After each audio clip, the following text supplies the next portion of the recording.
বের হ মা ছোট দুজন আমার বাসা থেকে। এই নে, আর কখনো তোরা আমার বাসায় আসবি না। এই তোদের সমস্যা কি বলতো? হ্যাঁ ভাবি ব্যথা লাগতেছে ভাবি। ব্যথা লাগবে না তো কি হবে?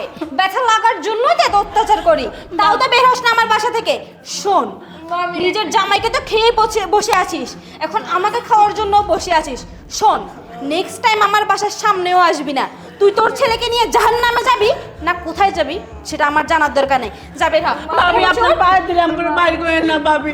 আপনি আমার যখন আমার পোলাটারে মারেন না। এই ওঠ ওঠ ওঠ বলছি ওঠ। বের হ, বের হ। আরে তুমি তুমি দেশে আসবা কই? আমাকে তো একবারও বলনি। হ্যাঁ আমি দেশে আসছি, আমি না জানিয়ে আসছি। আর আপু মামা কি হয়েছে, তোমরা কান্না করতেছো কেন? না না ভাই, আমাকে কিছু হয় নাই। আরে ওরকম কিছুই না, এমনিতেই তুমি অনেক বছর পর দেশে আসছো। চলো তো ভিতরে চলো, ওসব কথা না হয় পরে হবে, চলো। দাঁড়াও, ভিতরে যাবো মানে? আর তুমি বলতেছো কিছু হয় নাই, কিছু না হলে আপু নীরব এভাবে কান্না করতেছে কেন? আর ওদের জামা কাপড় এগুলো এখানে কেন? কি হয়েছে নীরব, আপু কি হয়েছে তোমরা আমাকে বলো তো। ভাই কিছু হয় নাই, আসলে আমরা চলে যাব তো তাই একটু মন খারাপ। না না আপু, নিশ্চয়ই কিছু হয়েছে। তুমি আমার কাছে মিথ্যে কথা বলতেছো। তোমার চেহারা দেখলে বোঝা যায় যে নিশ্চয়ই এখানে কিছু হয়েছে। কিছু না হলে তোমরা এইভাবে কান্না করতে করতে আমার বাসা থেকে চলে যাবা? এটা তো হতে পারে না। কি হয়েছে আপু আমার কাছে বলো তো। তাহলে শুন। হ্যাঁ মা। আচ্ছা মা, তোমরা আসিও।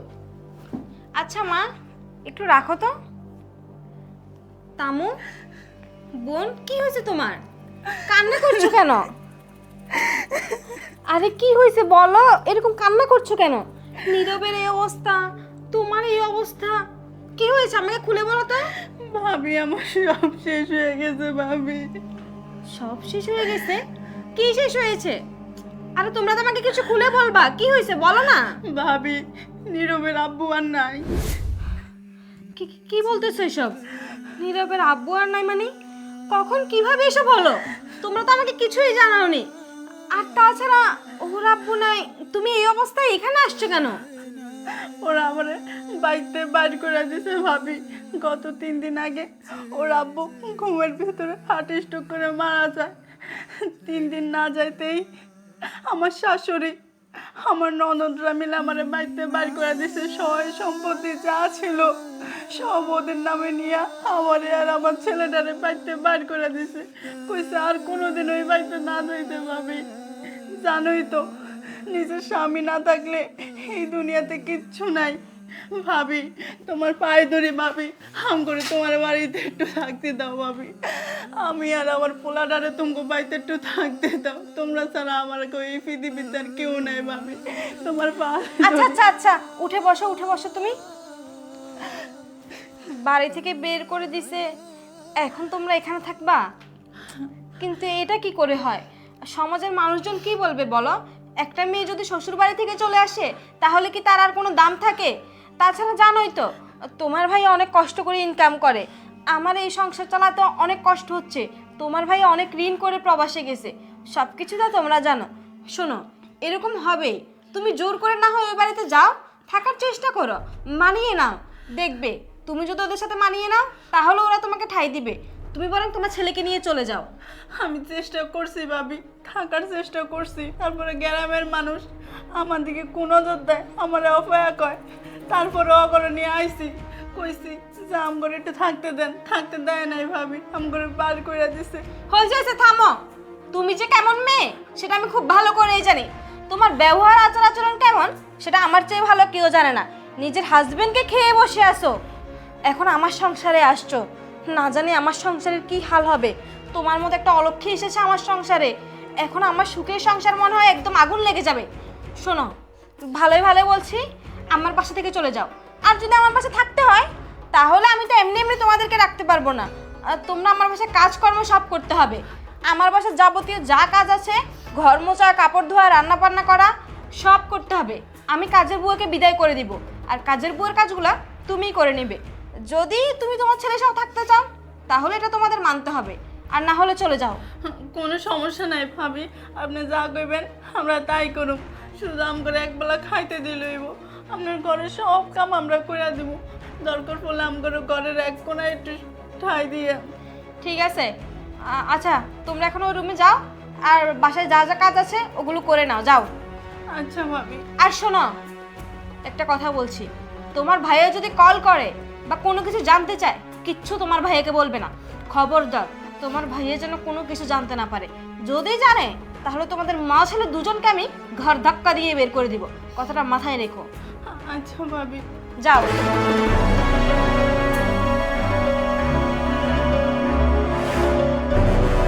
কি করি আমি? এই অপয়টা এখন আমার সংসারে এসেছে। না না, এইভাবে তো হবে না। আমি বরং মাকে একটা কল করি। হ্যালো মা। মা শোনো, আমার ননদের হাজবেন্ড নাকি মারা গেছে, ও এখন আমার বাসায় এসে উঠেছে। হ্যাঁ মা, ওর ছেলে সহ নাকি আমার বাসায় থাকবে। মা যেভাবে হোক ওকে এ বাসা থেকে বের করতে হবে। আমি শর্ত দিয়েছি, যদি আমার বাসায় থাকতেই হয় তবে আমার বাসায় সমস্ত কাজ করতে হবে, এমনি এমনি ওদেরকে বসে বসে খাওয়াবো না। হ্যাঁ, এটাও বলে দিয়েছি যেন ওর ভাইকে কোনো কিছু না বলে ভুল করেও। ঠিক আছে মা, তাহলে আস্তে আস্তে অত্যাচার করতে করতে ওদের এই বাসা থেকে বের করে দিব।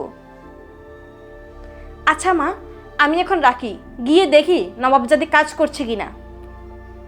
ওকে। বাবা তুই কোনো চিন্তা করিস না, আমরা এখানে ভালোই থাকবো। তোর মামি অনেক ভালো, দেখবি এখানে আমাদের কোনো কষ্ট হবে না। মা আমার না খুব ক্ষুধা লাগছে, সারাদিন না খেয়ে রইছি। আচ্ছা তুই বয়, আমি দেখি তোর জন্য কিছু। এ নবাবজাদি, কি ব্যাপার? আসতে না আসতে মা ছেলের গল্প শুরু হয়ে গিয়েছে, তাই না? জমিদারি শুরু হয়েছে। আমি যে বলেছিলাম ফ্রেশ হয়ে বাসার কাজগুলো করতে, কে করবে? আমি কাজের বউকে বিদায় করে দিয়েছি। এখন রান্না বান্না, ঘর মোছা, কত কাজ পড়ে আছে। এখানে দাঁড়িয়ে দাঁড়িয়ে গল্প করলে হবে? যা গিয়ে কাজগুলো করে নে তাড়াতাড়ি। এই তো ভাবি, আমি সব কইরা দিতেছি। ভাবি একটা কথা ছিল, নীরবের না অনেক ক্ষুধা লাগছে, যদি কিছু খাইতে দিতা। কি খাবার দিব? এই আসতে না আসতে খাওন খাওন শুরু হয়ে গিয়েছে। খাবার কই থেকে আসবে? শোন, আগে মা ছেলে মিলে বাসার সমস্ত কাজ করবি, তারপর তোদের কপালে খাবার আছে। না হলে এর আগে এক গ্লাস পানিও খেতে পারবি না তোরা। যা তাড়াতাড়ি গিয়ে আমার রান্না বান্নাগুলো শেষ কর, আমি যেন একটু পর দেখি রান্না বান্না সব complete.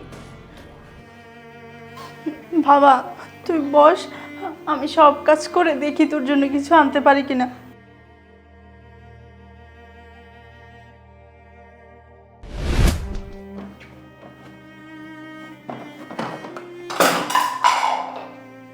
High high high high, কাল নাগিনী অপয়া অলক্ষী।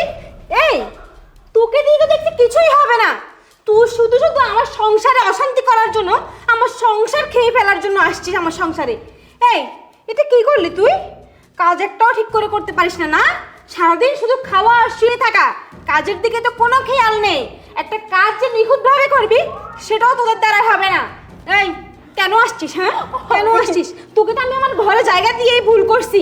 না না, তোকে যদি আমি আমার সংসারে রাখি তাহলে আমার সংসার একদম ধ্বংস করে দিবি তুই। আজ ফ্রিজটা ফেলছিস, কিছুদিন পর দেখবো আমার গ্লাস টিভি সব ভেঙে ফেলছিস। হেই আমার না ইচ্ছে করছে কি জানিস, একদম ঠাটিয়ে চর মারি তোকে। এই যা যা বের হ আমার বাসা থেকে। তোকে আর তোর ছেলেকে আজকে আমি বাসা থেকে বের করে দিব। তোদের আমার বাসায় রাখা যাবে না। এই মরতে পারিস না, মরতে পারিস না? হ্যাঁ তোর জামাইটা তো মরে গেছে, তুই মরিস না কেন? ছেলেটাকে নিয়ে রাস্তাঘাটে গিয়ে পড়ে মর না। কেন আমাকে জ্বালানোর জন্য আসছিস? এই শোন, ভালোর জন্য ভাবছি তোদেরকে এখানে রাখবো, আমার কিছু উপকার হবে, কাজ হবে, কিন্তু এখন দেখছি আমার উপকারের চেয়ে আমার ক্ষতি হবে বেশি। কিছুতেই তোদের এই বাসায় রাখা যাবে না। যা ছেলেকে নিয়ে। ভাবি আমি দেখি না, এটার উপরে আসলে আমি বসার সময় পড়ে গেছে। হ্যাঁ দেখবে কেন? চোখে খেয়ে ফেলেছো তুমি, তাহলে দেখবে কিভাবে? আমার শুধু ধ্বংস করার জন্য। এই এখন তো ছেলেকে নিয়ে বের হয়ে যাবি, যা বলছি, যা ছেলেকে নিয়ে জামা কাপড় নিয়ে বের হয়ে যা। কি বলো আপু, দুলাভাই মারা গেছে, এটা তোমরা আমাকে একবার জানাবে না? আরে আপু এতদিন ধরে আমাদের বাসায় আছে, আর আপুর জীবনে এত বড় একটা দুর্ঘটনা ঘটে গেছে, এটা তো তুমি আমাকে একবার বলতে পারতে। তোমার সাথে তো আমার প্রতিদিনই কথা হতো, কই তুমি তো আমাকে কিছু বললে না। আসলে চুপ কর তুই, তুই আর একটাও কথা বলবি না। তুই কি বলবি সেটা আমার খুব ভালো করে বোঝা হয়ে গেছে। আর তুই বললে তো তোর লসই হতো। আমার আপু আমার বাসায় আসাতে তোর তো ভালোই হয়েছে। আমার আপুকে দিয়ে তুই বাসার সমস্ত কাজ করিয়েছিস, বাসার চাকরের মতো রেখেছিস, অথচ আমি ওর ভাই হয়ে বিদেশে থেকে লাখ লাখ টাকা ইনকাম করে তোর অ্যাকাউন্টে পাঠিয়েছি, এই দিন দেখার জন্য পাঠিয়েছিলাম। আর তুমি আমার বোনকে দিয়ে, আমার ভাগিনাকে দিয়ে এত কাজ করিয়েছো, তাদের উপর এত অত্যাচার করেছো যে তাদের মুখের দিকে তাকানো যাচ্ছে না। আরে এটা তুমি কিভাবে করতে পারলে? তুমি একটা মেয়ে মানুষ হয়ে আর একটা মেয়ে মানুষের উপরে এতটা অত্যাচার কিভাবে করলে বলো? আর আমি তো তোমাকে ভালোবেসে বিয়ে করেছিলাম। তুমি তো আমাকে বলেছিলে আমার ফ্যামিলি মানে তোমার ফ্যামিলি। আমার ফ্যামিলির মানুষজনকে তুমি সবসময় নিজের ফ্যামিলির মানুষের মতো দেখবে। আর আজকে এই সেই পরিণতি। আমি কোনোদিন স্বপ্নেও ভাবিনি যে আমাকে এরকম একটা দিন দেখতে হবে। আর তুই যে আমাকে কতটা ভালোবাসিস এটা আমার বোঝা হয়ে গেছে। আমার পরিবারের মানুষজনদেরকে যে আপন করতে পারে না, আমার পরিবারের মানুষদেরকে যে ভালোবাসতে পারে না, তার সাথে আমি সংসার করতে পারবো না। তুই আমার বাসা থেকে বেরিয়ে যা, তোর সাথে আমি সংসার করতে পারবো না। তুই যা, আমার বাসা থেকে এক্ষুনি বেরিয়ে যা। শোনো, আমার ভুল হয়ে গেছে। আমি আসলে বুঝতে পারিনি, অনেক বড় ভুল করে ফেলেছি। প্লিজ তুমি আমাকে মাফ করে দাও। আমি কথা দিচ্ছি আজকে থেকে আর এমনটা কোনোদিন হবে না। প্লিজ তুমি আমাকে মাফ করে দাও। তোর কোনো ক্ষমা নেই, তোকে আমি মাফ করতে পারবো না। আর তোর মতো মেয়ের সাথে এক ছাদের নিচে আমার পক্ষে থাকা আর সম্ভব না। তুই আমার বাসা থেকে বেরিয়ে যা।